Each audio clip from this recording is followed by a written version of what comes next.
Ат башы районундагы Казыбек айыл өкмөтү.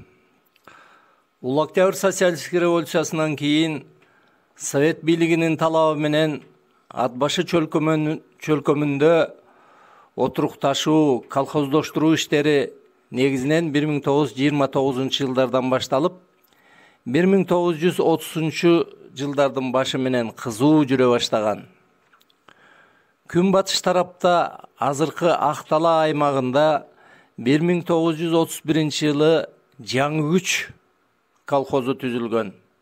Бул жакта ага чейин эле 1920-жылдары Ыбырай Абдрахманов, Жумалы Жабагиевтер тарабынан уюштурулган Талды суу мектеби иштеп турган. Мектеп директору Жабагиев Жумалы болгон. Жаңы күч колхозунун башкармалыгына Токторбаев Бостай, партиялык ячейкасына Турсуниясов Токтор, комсомол ячейкасына Өскөналиев Абыл бекитилип иш алып барышкан. 1932-жылы Жаңы турмуш, Жаңы жол колхоздору уюшулат. Жаңы турмуш колхозун башкармасы Токторбаев Бостай, Жабыке күчүк уруктары, Жаңы жол колхозун башкармасы Кубатов Кожомбай, Дүйшөмбө Мамектин 5 чакыр Чомош Бейбит уруктары түзгөн. Бул 3 колхоз Актала айыл кеңешине карап, ТОЗ, товарищеская обработка земли бирикмесине кошулган. Жаңы күч айылынын азыркы ордуна Мамектин Дүйшө уулу кыта туруктары тарабынан кыштак салына баштап, колхоз ошол жерге көчүрүлгөн. 1933-жылдан 1941-жылга чейин Калыбеков Токто, 41-48-жылдары Жумаев Өмүргазы башкарма болгон. Жаңы турмуш, Жаңы жол колхоздору азыркы Казыбек айылынын түштүк тарабындагы сайдын өйүзүнө, тоо этегиндеги Жайык өтөккө жайгашкан.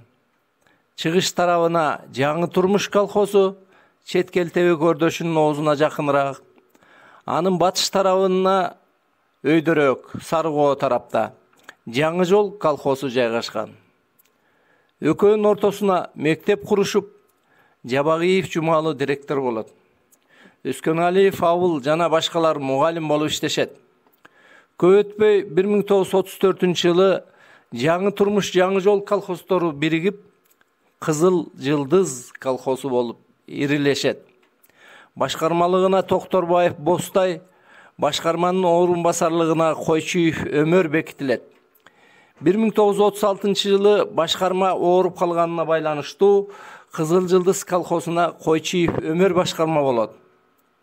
1931-жылы Кара Коюн участкасына ТОЗ уюшулуп, Сарбагыш делинген Кара Сакал, булар дөөлөс, Азык, Чагалдак уруулары биригип Кызыл Туу колхозун түзөт да Кара Коюн селолук советине карайт. Башкармасы Бекбоев Дүйшөналы, партия ячейкасы Чакиев, комсомол ячейкасы Орозобеков Исак болгон. 1934-жылы Кызыл Туу колхозу 3кө, Кызыл Туу колхозу, Карабулун колхозу Жаңалыш колхозуна бөлүнөт. Жаңалыш колхозунун башкармасы болуп кайрадан Бекбоев Дүйшөналы, партия ячейкасы Чакиев, комсомол ячейкасы Копоев Иманалы шайланат. Азыркы Казыбек айылы жайгашкан жерге 1937-1940 орустар көчүп келишип, жаңы типтеги тамдарды курушкан. Мектеп, 2 кабаттык клуб, ат сарай, чочко сарай, уй сарай салышкан. Суу түтүгү орнотулган. Дизелдик электр станциясы ишке киргизилип, электр жарыгы коюлган. Бул орус тилдүү айыл Быстрыцкий колхозу деп аталган. Быстрыцкий ошол кездеги чек ара заставасынын начальниги, Кыргыз СССР Жогорку Советинин 1-чакырылышынын депутаты болгон. Жергиликтүү эл Алтургай чарба жетекчилери Быстрыцкийге тилдери келбей, Быстырык деп атап алышып, иш кагаздары Быстырык деп жазылып калган. 1940 жылы Жаңалыш колхозу Быстрыцкий колхозу менен бириккен. 1941 жылы Улуу Ата Мекендик согуш башталганда орустар көчүп кетишкен. 1942 жылы Кызыл Жылдыз Быстрыцкий колхоздору биригип Пограничник колхозу болуп аталган.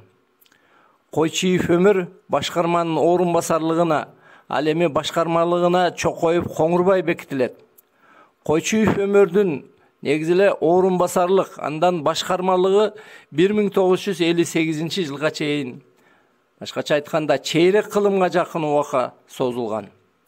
Чарбанын активдери акысын төлөп, актамдарды сатып алышкан. 1948 жылы Жаңы Күч колхозу Пограничник колхозуна кошулган. Ошентип мурдагы Жаңы Күч, Жаңы Турмуш, Жаңы Жол, Жаңы Алыш колхоздору Пограничник колхозунун ичинде өз-өзүнчө бригада түрүндө кийинки 1990 жылдарга чейин эмгегин өтөп келди. Ошентип мурдагы айылда 1950 жылдардын башында колхозчулардын демилгеси менен 300 орундук мектеп курулган. 1954 жылы Пограничник орто мектеби аталган.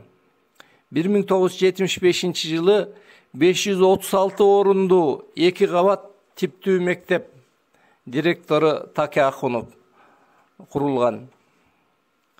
Бул мектепти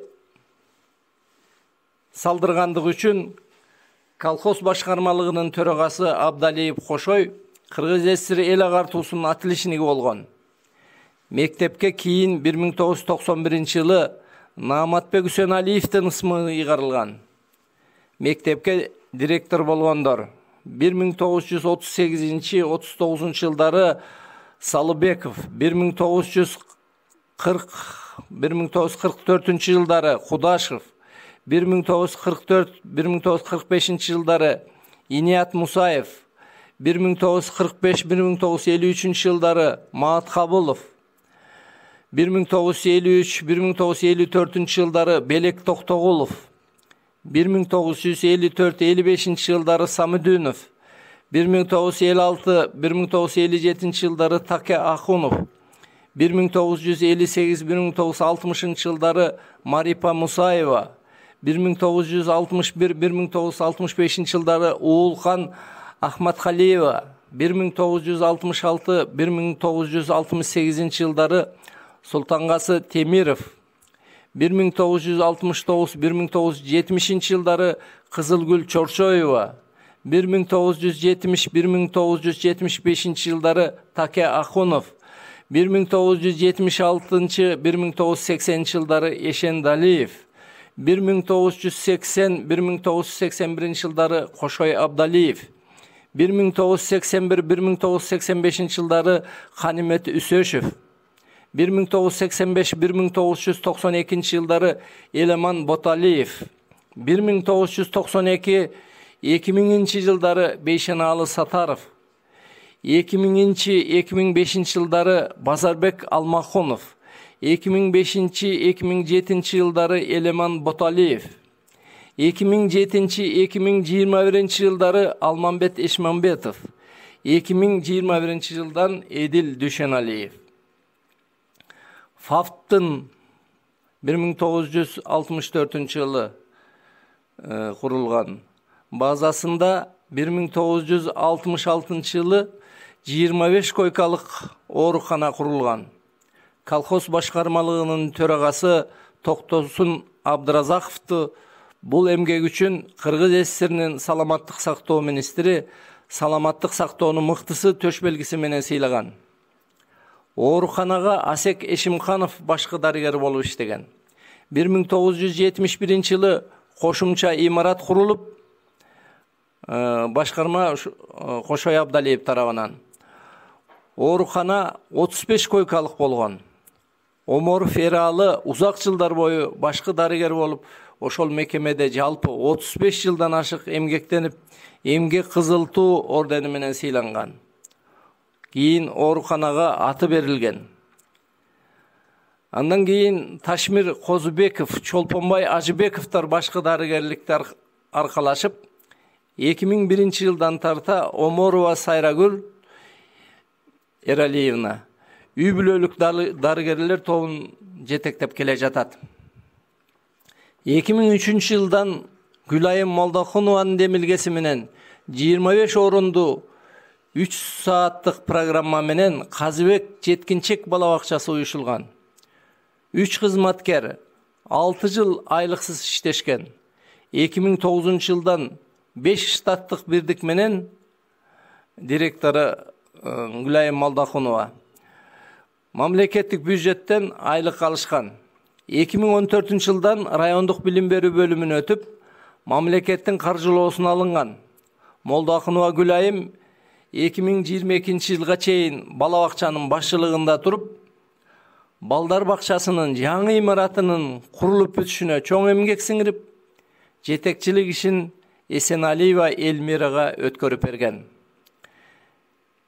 125 орунду 2 кабат бала бакчанын жаңы имараты 2023 жылдын башы менен эшигин балдарга ачкан. 60 жылдардын ортосунда 320 орунду клубтун имараты водопровод бүткөрүлүп пайдаланууга берилген. Саатына 10 адам жууна турган типтүү мончо салынган. Жаңы күч айлана 8 жылдык мектептин имараты жаңы курулган. 4 гектар жер бөлүнүп, парк уюштурулуп, ага 70 жылдардын башы менен Улуу Ата Мекендик согушта курман болгондордун эстелиги тургузулган. Колхоздордун жетекчилигине Токторбаев Бостай,